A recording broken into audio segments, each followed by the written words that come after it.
भूमक्ष स्रगवर्षं गदेषु कुलशं पदमं मनोष्कुण्डिकां दण्डं शक्तिमशिं च चर्म जलजं घण्टां सुराभाजनं शूलं पाशसुदर्शने च ददतीं हस्तैः प्रसन्नाननां सेवे सैरिव मर्दनीमिमां लक्ष्मीं सरोजस्थितां सर्वाबाधा विनिर्मुक्तो धनधान्यसुधान्विता मनुष्यो मत्प्रसादेन भविष्यति न संशया।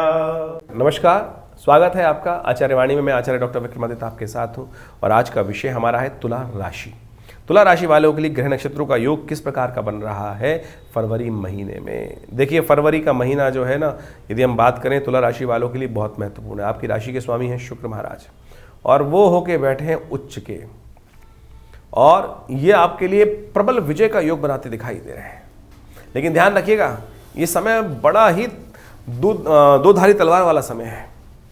इस समय को आप किसी न किसी कारण से यदि गलत रास्ते पे चले गए तो बर्बाद भी कर सकते हैं, और सही दिशा में यदि चल दिए तो वारे न्यारे भी करा सकते हैं। बहुत लंबे समय के लिए शुक्र उच्च के होकर आपकी राशि में इस प्रकार से विराजमान हो गए हैं। इसके साथ साथ बृहस्पति महाराज में भी परिवर्तन की स्थिति आने वाली है। वक्र चलते हुए बृहस्पति 4 महीने से जो वक्री चल रहे थे मार्गी होने वाले हैं। शनि महाराज अस्त होने वाले हैं। तो इन सब ग्रहों का प्रभाव आपके लिए बहुत विशेष है। छोटे बच्चों के लिए हम बात करें, एग्जाम का दिन आ रहा है तो माँ बाप को ध्यान रखना चाहिए कि बच्चा थोड़ा सा गलत तरफ भी जा सकता है। मनोमस्तिष्क में जो शुक्र का परिवर्तन होकर गया है वो यदि थॉट्स को डाइवर्ट कर सकता है, और वो क्योंकि शनि महाराज वहाँ अस्त होने जा रहे हैं 23 फरवरी के आसपास से, तो ये कहीं ना कहीं थोड़ा सा समय जो है वो गलत तरफ जा सकता है। तो उनको बहुत ज़्यादा नज़र रखने की ज़रूरत है। यदि व्यवसाय के दृष्टिकोण से हम बात करें तो कौन से खास उपाय कर लें कि जिसके द्वारा ये विजय के योग बन जाए, और साथ साथ यदि पारिवारिक जीवन में जो लोग हैं उनके लिए किस प्रकार का योग बनने वाला है। तो ये सारी बातें समझ लीजिए, क्योंकि शुक्र का जहाँ जाना है वो वासनाओं को बढ़ाने वाला है और गलत दिशा की तरफ प्रेरित भी कर देता है कई बार ग्रह। तो ऐसे में ध्यान रखने की ज़रूरत है कि बहुत ज़्यादा संबंधों को ठीक रखने का प्रयास करें। पर्सनल संबंधों को भी सुधारने की ज़रूरत दिखाई देती है कि क्योंकि बृहस्पति महाराज इन दिनों जहाँ पर मार्गी वक्री स्थिति बना रहे हैं वो आपको इस संबंधों में उपरामता देने की तरफ ले जाएंगे। थोड़ा सा ऐसे संबंध बना सकते हैं कि मन जो है वो संसार से विक्षिप्त होकर थोड़ा सा बदल कर डाइवर्ट होकर आपको लगे अरे कुछ नहीं है संसार में। ऐसी भी स्थिति मनोमस्तिष्क में आ सकती है। तो क्या कुछ योग कब कब बनने वाले हैं वो भी आप समझ लें। 1 तारीख शनिवार का अवसर से शाम करते हैं फरवरी से। 1 फरवरी शनिवार है, माघ मास का महीना चल रहा है, तृतीया तिथि है। और ऐसे में ग्रह नक्षत्रों के दृष्टिकोण से यदि हम बात करें तो आपकी राशि के अनुसार से हमें दिखाई देता है सफलता के योग। हमें दिखाई देता है कि आप अपनी चाल में मस्त होकर काम करने का प्रयास कीजिए। इस दिन आपके लिए सही डायरेक्शन सही दिखाई देते हैं। लेकिन हाँ, टोका टोकाई में फंस गए ना, लोगों के आक्षेप में फंस गए तो फिर आपकी स्थिति खराब हो सकती है। अभी तो योग ऐसा बना हुआ है इस दिन कि आप अपनी चाल में मस्त होकर चलने का प्रयास कीजिए। जो बीच में कोचेगा, बीच में टांग अड़ाएगा, खुद ही फंस जाएगा। तो आप मस्त होकर काम करें। विजय के लिए क्या करें, आप गुप्त नवरात्रि चल रही है तो ऐसे में भगवती के मंदिर में जाकर ओम ऐं ह्रीं क्लीं चामुंडाई विचे नमः इस मंत्र का जप कीजिए, उनका पूजन कीजिए। हमने विवेकानंद योगाश्रम में इस गुप्त नवरात्रि पर पूरा 9 दिन का यज्ञ रखा हुआ है। आप भी उसमें सम्मिलित हो सकते हैं। कम से कम पूर्णाहुति पे तो अवश्य बैठिएगा, जो रहेगी करीब करीब 6 तारीख के दिन। जो पूरे दिन नहीं बैठ पाए तो उस दिन बैठ सकते हैं। इस दिन तिल चतुर्दशी भी है। तिल चतुर्थी, व्रत चतुर्थी का योग भी बन रहा है क्योंकि चतुर्थी आ जाएगी। साथ साथ जो शुक्र महाराज हैं वो शनि के नक्षत्र में प्रवेश करने जा रहे हैं। तो ये सारे के सारे परिवर्तन आपके लिए कहीं ना कहीं कुछ पॉजिटिव योग बनाते दिखाई देंगे। 2 तारीख यदि हम बात करें रविवार का अवसर रहेगा, चतुर्थी तिथि रहेगी।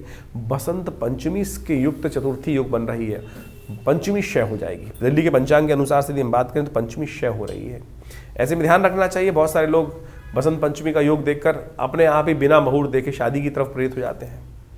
ध्यान रखिएगा, पंचमी यदि क्षय है, बसंत पंचमी का अंशुत साया भी दोष युक्त हो जाता है। तो ऐसे में खास उपायों की ज़रूरत पड़ती है, क्योंकि ऐसे में कोई नया कार्य आरंभ करना पूरी तरह से सफलता की तरफ नहीं जाएगा। तो ऐसे में कुछ खास उपाय अवश्य कीजिएगा। ग्रह नक्षत्रों के दृष्टिकोण से यदि हम बात करें तो आपके लिए थोड़ा स्वास्थ्य के मामले में, जो हम तुला राशि वाले बात कर रहे हैं, थोड़ा स्वास्थ्य के लिए भारी पड़ सकता है। शत्रु पक्ष अननेसेसरी थोड़ा परेशान करने के योग दे सकता है। तो ऐसे में जो आपको थोड़ा सावधान रहने का कार्य करना है। नवग्रहों को ठीक करें। ऐसे में महालक्ष्मी कृपा प्राप्त करने का अद्भुत दिवस है ये। बसंत पंचमी को श्री पंचमी भी कहा जाता है और शास्त्र के दृष्टिकोण से कहा गया है कि श्री पंचमी भगवती महालक्ष्मी की एक स्वरूप का उत्पत्ति दिवस भी है। तो ऐसा शास्त्र में कहा गया है कि लक्ष्मी की जयंती भी होती है इस दिन।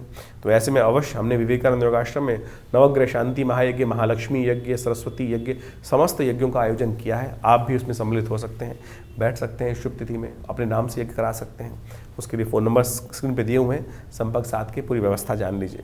3 तारीख सोमवार का अवसर है, षष्ठी तिथि विद्यमान है। ग्रह नक्षत्रों के दृष्टिकोण से देखें तो परिवर्तन का योग बहुत जल्दी से आपकी राशि में बनता दिखाई देगा, लेकिन समय यदि हम बात करें 3 तारीख के लिए थोड़ा भारी है। तो ऐसे में शिव का ध्यान करें, ओम नमः शिवाय का जप करें। सबसे पहला नज़ले, जुकाम, स्वास्थ्य, बुखार, फीवर, इन सब चीज़ों से ध्यान रखने की ज़रूरत है। मूड को थोड़ा ठीक रखने का प्रयास कीजिए। जो मूड है थोड़ा सा डाइवर्ट होता दिखाई दे रहा है, तो ऐसे में अननेसेसरी के झगड़ों से बचते हुए कार्य करना आपके लिए बहुत ज़रूरी है। तो अच्छा रहेगा, थोड़ा ध्यान रखें। एक बात और ध्यान रखें, 3 और 4 तारीख को रेवती नक्षत्र और अश्विनी नक्षत्र के योग हैं। यदि कोई जातक जन्म ले रहा है किसी घर में, तो उनके माँ बाप को मूल शांति अवश्य करानी चाहिए। 4 तारीख मंगलवार का अवसर, सप्तमी तिथि है, भानु सप्तमी का योग है, सूर्य का जन्म दिवस है। इस दिन बृहस्पति महाराज परिवर्तन की तरफ जा रहे हैं, और जैसा हमने कहा था कि वो दिशा परिवर्तन करेंगे, वक्री से मार्गी होने जा रहे हैं पूरे 4 महीने बाद, और 4 महीने से बहुत तेज गति से आगे बढ़ने के योग बनाएंगे। कई रुके हुए कार्य को गति प्रदान करने के योग बनते दिखाई देंगे ऐसे में। और साथ साथ इस दिन ग्रह नक्षत्र परिवर्तन की तरफ एनर्जी भी अच्छी होती दिखाई दे रही है। चंद्रमा परिवर्तित हो चुके हैं, और ये सारे के सारे आपको मोटिवेट करेंगे सही दिशा को पकड़ने के लिए। अब आपको पूरी तरह से चलने की ज़रूरत दिखाई देती है। ऐसे में पूरी तरह से चलें, मंगल को थोड़ी शक्ति दीजिए, क्योंकि मंगल अभी भी वक्री चल रहे हैं। हमने इस शुभ तिथि में गुप्त नवरात्रि के अवसर पर उसका भी यज्ञ चल रहा है, हमने सुंदरकांड का पाठ भी आश्रम पे रखा हुआ है। तो आप विवेकानंद योगाश्रम दिल्ली में जमुना पार में अवश्य भाग ले सकते हैं। उसका इन्विटेशन आपको हम अभी से दे रहे हैं। कोशिश ये करें, सुंदरकांड का पाठ भी होगा, गुप्त नवरात्रि का यज्ञ भी रहेगा, और साथ साथ इस शुभ तिथि में जो योग बन रहा है भानु सप्तमी, सूर्य का जन्म दिवस, सूर्य को जल अवश्य अर्घ दें। देखिए आपकी राशि के दृष्टिकोण से सूर्य महाराज जहाँ इस वक्त स्थित हैं आपकी राशि के दृष्टिकोण से, वो कहीं ना कहीं शारीरिक दृष्टिकोण से थोड़ा सा मकान के दृष्टिकोण से, घर मकान में थोड़ा अधिक खर्चा करने के योग बना रहे हैं। तो आपके सुख में कहीं ना कहीं थोड़ा कष्ट देने के योग बनते दिखाई दे रहे हैं गोचर के दृष्टिकोण से। इसलिए सूर्य के जन्मदिवस पर उनको अर्घ दीजिए, गेहूँ का दान कीजिए, घी का दान कीजिए। तो ये सब चीज़ें कर आप लाभ ले सकते हैं। बात कर लेते हैं 5 तारीख बुधवार का अवसर, अष्टमी तिथि है, और गुप्त नवरात्रि की अष्टमी का योग बन रहा है, और ये योग भगवती कृपा प्राप्त करने के लिए अच्छा है। शास्त्र में कहा गया है गुह्यम गुह्यम प्रत्नेन, जो भी कार्य करें भक्ति भाव करें, उसका प्रदर्शन ना करें, चुपचाप भगवती के निमित्त आराधना करने का प्रयास करें। गुप्त नवरात्रि की महाअष्टमी कहा जाता है कि समस्त कष्टों को निवृत्त करने के लिए इस दिन विशेष तौर पर पंचमकारों की जो आहुति भगवती दुर्गा को अर्पित करता है, उनके समस्त जीवन के दोष दूर हो जाते हैं। तो ऐसे में माँ भगवती दुर्गा के मंदिर में जाकर उनको खीर से उनके निमित्त यज्ञ करने का प्रयास कीजिए, आपके लिए अच्छा रहेगा। कष्टों को निवृत्त करने वाले योग अवश्य बनते दिखाई देंगे। 6 तारीख के दिन बात करें, उस दिन बृहस्पतिवार का अवसर है, और 9वीं तिथि विद्यमान है। साथ साथ चंद्रमा उच्च के होने जा रहे हैं, बृहस्पति के साथ विराजमान होने जा रहे हैं। ये आपके लिए अच्छा रहेगा। ग्रह नक्षत्रों के दृष्टिकोण से योग है, कहीं ना कहीं रुके हुए कार्यों को गति प्राप्त करने के लिए सही दिशा बनता दिखाई देगा। लेकिन मनोमस्तिष्क थोड़ा सा अभी भी बंधन युक्त है, सही दिशा अभी भी थोड़ी सी दिखाई दे रही है। मन थोड़ा बंधा काम कर रहा है, दिमाग थोड़ा बंद लग रहा है, थोड़ा सा कई चीज़ों में आप रिजर्व होते दिखाई दे रहे हैं। संसार ऐसा ही है, संसार स्वार्थों से भरा पड़ा है। इसलिए संसार में इस बात को देखना कि उसने अपना काम कर लिया, वो अपने अनुसार से चल रहा है, मेरा कोई सोच नहीं रहा है, ये विचार हटाने का प्रयास करें। आप भी अपने लिए सोचने का प्रयास करें। तो ऐसे में थोड़ा स्वार्थ को सोचते हुए कार्य करोगे, और जैसी स्थिति है उसमें वैसे ही बनने का प्रयास करोगे, तो आपके लिए अच्छा रहेगा। नहीं तो ये मानसिक विडंबनाएं अननेसेसरी परेशान कर सकती हैं आपको, ऐसा योग बनता दिखाई दे रहा है। ऐसे में गुप्त नवरात्रि के सुंदर अवसर पर हमने विवेकानंद योगाश्रम में विशेष यज्ञ रखा है। आप उसमें कम से कम 1 दिन तो बैठें, गुप्त नवरात्रि का यज्ञ का लाभ लें, माँ भगवती का दर्शन करें। जो आश्रम में विद्यमान है माँ भगवती का श्री विग्रह, कहा जाता है कि वो ऐसा चमत्कारी श्री विग्रह है जो 500 साल पुराना है। हमारे आश्रम पे ही 1947 में भगवती का प्रतिष्ठा की गई, जो मुल्तान से आया। पाकिस्तान में मुल्तान क्षेत्र था, वहाँ से एक व्यक्ति उस मूर्ति को ट्रंक में बंद करके लाया 1947 में, और वो आश्रम में प्रतिष्ठित है। उनका दर्शन इस गुप्त नवरात्रि के अवसर पर कीजिए, मनोकामना सिद्धि के योग बनेंगे, कष्ट दूर हो जाएंगे। बात कर लेंगे 7 तारीख की, शुक्रवार का अवसर, दशमी तिथि विद्यमान है। और जो बुध महाराज सूर्य के साथ चलते हुए चतुर्थ भाव में थोड़े से कमजोर चल रहे हैं, उनमें भी शक्ति आने का योग बनता दिखाई दे रहा है। वो भी थोड़े शक्ति से परिपूर्ण होते, क्यों? क्योंकि धनिष्ठा नक्षत्र में प्रवेश कर रहे हैं, मंगल के नक्षत्र में प्रवेश कर रहे हैं, और बुध थोड़ा सा उसमें एनर्जी गेन कर लेगा सूर्य के साथ चलते हुए भी, क्योंकि बुध सूर्य के बिल्कुल सन्निकट है। और ऐसे में जो चीज़ें हैं, आपको लग रहा है कि सब कुछ होते हुए भी मैं चीज़ों को मैनेज नहीं कर पा रहा हूँ, वो धीरे धीरे शक्ति गेन करने का अवसर मिलेगा। ऐसे में बुद्ध का मंत्र का जप करें, वो अच्छा रहेगा आपके लिए। यदि हम बात करें 8 तारीख शनिवार की एकादशी तिथि है, जया एकादशी का योग बन रहा है। पद्म पुराण के अनुसार से इस जया एकादशी का बहुत महत्व कहा गया है। कहा गया है कि तमाम किस्म की नेगेटिव एनर्जी, पिशाच, प्रेत, बाधा, इन सब से मुक्ति देने के लिए भी ये तिथि बड़ी अच्छी मानी जाती है। इस दिन भगवान विष्णु का पुरुष सूक्त के द्वारा पूजन किया जाए, उनका अभिषेक किया जाए, चरणामृत ग्रहण किया जाए, और जो ऐसी अवसाद से ग्रसित बीमारियों से लोग हैं उनको उस चरणामृत को ग्रहण कराया जाए। थोड़ा तिल ले लीजिए, थोड़ा चावल, थोड़ा सा गंगा जल लीजिए, पंचामृत बनाइए, और उसके बाद भगवान को उससे अभिषेक करें, पूजन करें पूर्ण विधि के अनुसार से, और यज्ञ इत्यादि कर भैरव जी के मंत्र का साथ उच्चारण करते हुए यदि प्रयोग किया जाए तो कहा जाता है पिशाच बाधा से भी इस दिन मुक्ति प्राप्ति के योग बन जाते हैं। ग्रह नक्षत्रों के दृष्टिकोण से ग्रह परिवर्तन की तरफ जा रहे हैं, और ये परिवर्तन आपके लिए मंगल के साथ चंद्रमा युक्त होकर नवम भाव में, भाग्य में जाकर आपके जीवन में सरलता उदय करता दिखाई देगा, और ये आपके लिए अच्छा योग बन रहा है। लेकिन ध्यान रखिएगा, हर शाख पे उल्लू बैठा है, कहीं ना कहीं आपको परेशान करने के लिए योग बनाने वाले हैं लोग, कहीं ना कहीं शत्रु जो है वो आप पर विजय प्राप्त करने का योग देखता दिखाई दे रहा है, कहीं ना कहीं डंक मार सकता है। इसलिए थोड़ा चतुर बुद्धि से कार्य करने की ज़रूरत है। कहीं ना कहीं जो बदलते हुए ग्रह हैं वो कहीं परेशानी में फंसा सकते हैं, और आप सरलता से समझते हुए भी बातों में आ जाएंगे और फंस जाएंगे। ये 2-3 दिन थोड़ा सावधान रहते हुए कार्य कीजिएगा। 9 तारीख रविवार का अवसर, द्वादशी तिथि, और इस दिन ग्रह नक्षत्रों के दृष्टिकोण से यदि हम बात करें, आपके लिए ग्रह अनुकूल है। धर्म में इच्छा जागती दिखाई देगी, धर्म कार्य करते दिखाई देंगे, और धर्म से कहीं ना कहीं रक्षा होने का योग भी बनता दिखाई दे रहा है। भीष्म द्वादशी है, तिल द्वादशी है। इस दिन शास्त्र के अनुसार से हमें पितरों के निमित्त तर्पण करना चाहिए। कई बार क्या होता है कि हमारे जीवन में जो कष्ट होते हैं वो कहीं ना कहीं पितृ बाधा के कारण भी होते हैं। तो कम से कम हमने विवेकानंद योगाश्रम में इस भीष्म द्वादशी के दिन, तिल द्वादशी के दिन विशेष तौर पर यज्ञ रखा है पितृ निवृत्ति के लिए। पितरों के कष्ट से तर्पण इत्यादि कर उनके यज्ञ गायत्री का एक कर पितृ ऋण से निवृत्ति के लिए सुंदर कार्य किया है। आप भी इसमें सम्मिलित हो सकते हैं। अपने नाम गोत्र को आश्रम पे भेज दीजिए व्हाट्सएप के माध्यम से, अवश्य आपको उसकी सूचना हम भेजेंगे और संपूर्ण विधि का भी ज्ञान आपको दे देंगे। 10 तारीख का दिन सोमवार का अवसर, त्रयोदशी तिथि है और ग्रह परिवर्तन की तरफ जा रहे हैं, और ये आपकी सफलता की तरफ ले जाते दिखाई दे रहे हैं। जो सुबह आपके लिए अच्छी एनर्जी से युक्त रहेगी, और आगे बढ़ते बढ़ते धीरे धीरे कार्य आपकी मेहनत से भागेगा मत। ये योग ऐसा है कि इसमें जितनी मेहनत करोगे, जितना कार्य करोगे, जितना नमक डालोगे, जितनी चीनी डालोगे, उतना ही मीठा होगा, उतना ही स्वाद आएगा। ज़्यादा डाल दोगे तो फंस जाओगे। ध्यान रखना कि इसलिए जितनी मेहनत करोगे उतना लाभ प्राप्ति के योग अवश्य बनता दिखाई दे रहा है। सोम प्रदोष है, और ऐसे में भगवान शंकर का पूजन करें, भगवान शंकर को बिलपत्र अर्पित करें, कष्ट से निवृत्ति के योग बनेंगे। तो ये राशियों का भविष्यफल आपने जाना। आपकी राशि के दृष्टिकोण से क्या कुछ प्रभाव इन दिनों जब फरवरी के आरंभ काल में आपके जीवन में पड़ने वाला है, उसको आपने समझा। देखिए, ये समय समय के अनुसार से विभिन्न ग्रहों का जो परिवर्तन होता है, जैसे इस फरवरी के आरंभ काल में आपने भी समझने का प्रयास किया, समझा भी कि बृहस्पति महाराज परिवर्तन कर जो वक्री चल रहे थे पिछले 4 महीनों से, अक्टूबर के महीने से, वो मार्गी हो रहे हैं, और आपकी राशि के अनुसार से उन्होंने जो विशेष प्रभाव आपके जीवन में उत्पन्न किया है वो आपने समझा। आप समझ लीजिए, बृहस्पति का परिवर्तन सबसे महत्वपूर्ण परिवर्तन होता है। हर वर्ष में एक बार बृहस्पति राशि परिवर्तन करते हैं, लेकिन वर्ष में एक बार बृहस्पति वक्री भी होते हैं, और जी 4 महीने के वक्रित्व के बाद पुनः मार्गी होकर अभी आने वाले करीब जो मई के मध्य तक अब सीधी गति से चलेंगे। ये आपके भविष्य में, आपकी राशि के दृष्टिकोण से आपके जीवन में महत्वपूर्ण परिवर्तन लाने का योग बना रहे हैं। इसके साथ साथ हमको ये भी समझना चाहिए कि जो जन्मपत्री का प्रभाव है उसके कई आयाम हैं।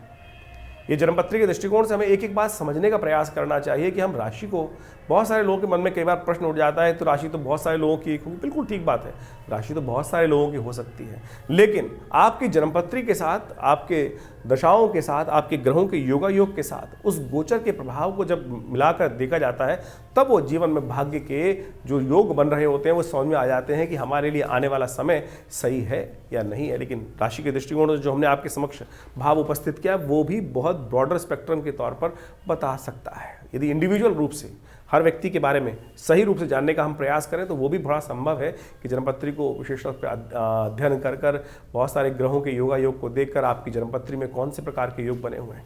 देखिए, जन्मपत्री में हजारों प्रकार के योग हैं। हर ऋषियों ने, जो ज्योतिष के अंतर्गत भी बहुत सारे अनन्य जो ग्रंथ हैं, इतने अनंत ग्रंथ लिखे गए हैं और हर ज्योतिषी ने, हर ऋषि ने, हर आचार्य ने अपने अपने उस विज्ञान को, अपने उस अनुभव को उन शास्त्रों में इंगित किया है, विभिन्न योगों का वर्णन किया है, जैसे कालसर्प योग इत्यादि, राजयोग इत्यादि, दरिद्र योग इत्यादि, विभिन्न प्रकार के किमुद्रम योग इत्यादि। इन सब का प्रभाव क्या पड़ रहा है, कब पड़ने वाला है। अब किसी व्यक्ति की कुंडली में राजयोग है, लेकिन वो कब फलीभूत होगा, कौन से योग हैं जो उन राजयोगों को काट रहे हैं।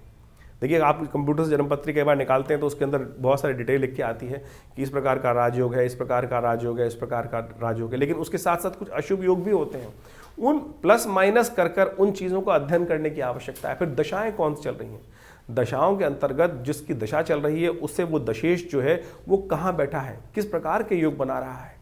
ऐसा नहीं है कि बृहस्पति, जो दशाएं तो 9 ग्रहों की दशाएं हैं वो कहीं ना कहीं घूम के आएंगी। बृहस्पति की 16 साल की, शनि की 19 साल की, शुक्र की 20 साल की, ये दशाएं तो घूम के वही हर व्यक्ति पर आ रही हैं, लेकिन उन ग्रहों की अवस्था क्या है आपकी जन्मपत्री में, उन सब चीज़ों को देखकर, उन विशेष तौर पर विज्ञान का अध्ययन कर उस समझ को, भविष्य को देखा जा सकता है कि क्या कुछ योग हमारे जीवन में बनने वाले हैं।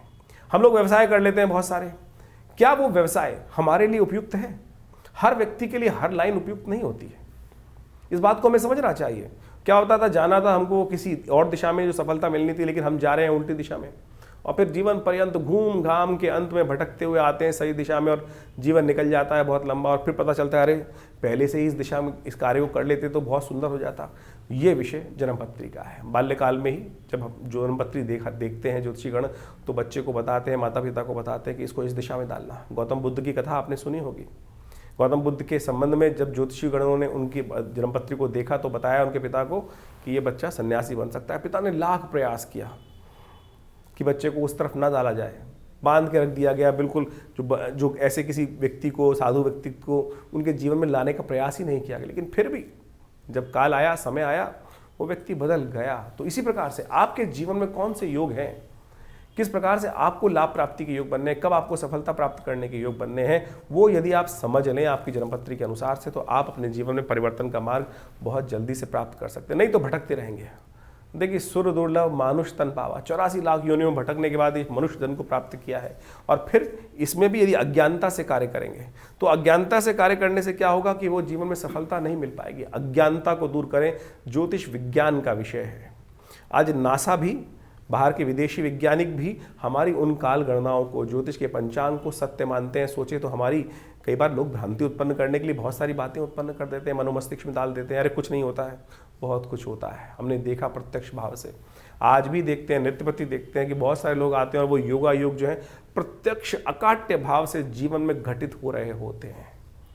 तो इसको समझने की आवश्यकता है। सिद्धांत गलत नहीं है। जो सिद्धांत पे काम करने वाले लोग हैं, तथाकथित हैं, अज्ञानी हो सकते हैं, वो मेरे ज्ञान में फ़र्क हो सकता है, लेकिन विज्ञान बिल्कुल ठीक ठाक है, बढ़िया है। तो इस बात को सैद्धांतिक तौर पर समझते हुए हमें कार्य करने की आवश्यकता है। तो आप जन्मपत्री के संबंध में पूरी डिटेल, इन सब संबंध में आश्रम में जो कार्य होते हैं उनमें आप अच्छे से जुड़कर जान सकते हैं। अभी तो इन दिनों नवरात्रि, गुप्त नवरात्रि के यज्ञ चल रहे हैं जो 6 तारीख तक चलेंगे। आप उनमें भी, उन नवरात्रों में भी भाग लेकर अपने जो ग्रह गणनाओं के अनुसार से उपाय करने का प्रयास करते हैं। देखिए, एक बात समझें, हम ग्रहों के उपाय करने की तरफ जाते हैं, उपाय बड़े टोटकों में फंस जाते हैं। उपाय तो परमात्मा का स्मरण ही है। हम रविवार को आश्रम पे बहुत बड़ा विशाल यज्ञ करते हैं, समय समय पर सुंदरकांड, अनेक प्रकार के भजन कथाओं का आयोजन होता ही रहता है। निवारण वही है। हम छोटे छोटे टोटकों में या कुछ नगों में फंस जाते हैं और उनको निवारण करने की तरफ जाते हैं। भारतीय संस्कृति में सबसे श्रेष्ठ कार्य कहा गया यज्ञो वही श्रेष्ठतम कर्म। और हमारे आश्रम पे नित्यपति करीब पिछले 60 सालों से नित्यपति 8 घंटे यज्ञ चलता ही है। और हर रविवार को उस आश्रम में होने वाले उन यज्ञों में आप स्वयं भाग ले सकते हैं, और हमारी तरफ से कोई शुल्क नहीं लगता उन यज्ञ इत्यादि में भाग लेने के लिए। नवरात्र का यज्ञ रहेगा, उसमें भी आप स्वयं आके बैठें। और अभी शिवरात्रि का कार्यक्रम बहुत बड़ा आने वाला है, और उन सब में भी विभिन्न प्रकार के कार्यक्रम समय समय पर रहेंगे। तो आश्रम के साथ जुड़कर आप बहुत सारे अपने प्रश्नों का निवारण भी कर सकते हैं। हाँ, आपको कोई प्रश्न करना है और आपको लग रहा है फ़ोन नहीं मिल रहा है, तो चिंता ना करें, इन नंबर्स पर आप व्हाट्सअप भेज सकते हैं। अपने प्रश्न को लिख के भेज सकते हैं। बहुत सारे लोग भेज रहे हैं और उनको समय के अनुसार से अवश्य जवाब भी देने का प्रयास करते हैं। तो आप भी इन नंबर्स को नोट कर लीजिए, अपने प्रश्नों को इन व्हाट्सएप के माध्यम से भी भेज सकते हैं हमारे पास। हम अवश्य प्रयास करेंगे जल्दी जल्दी आपके प्रश्नों का समाधान आप तक पहुँचाएँ।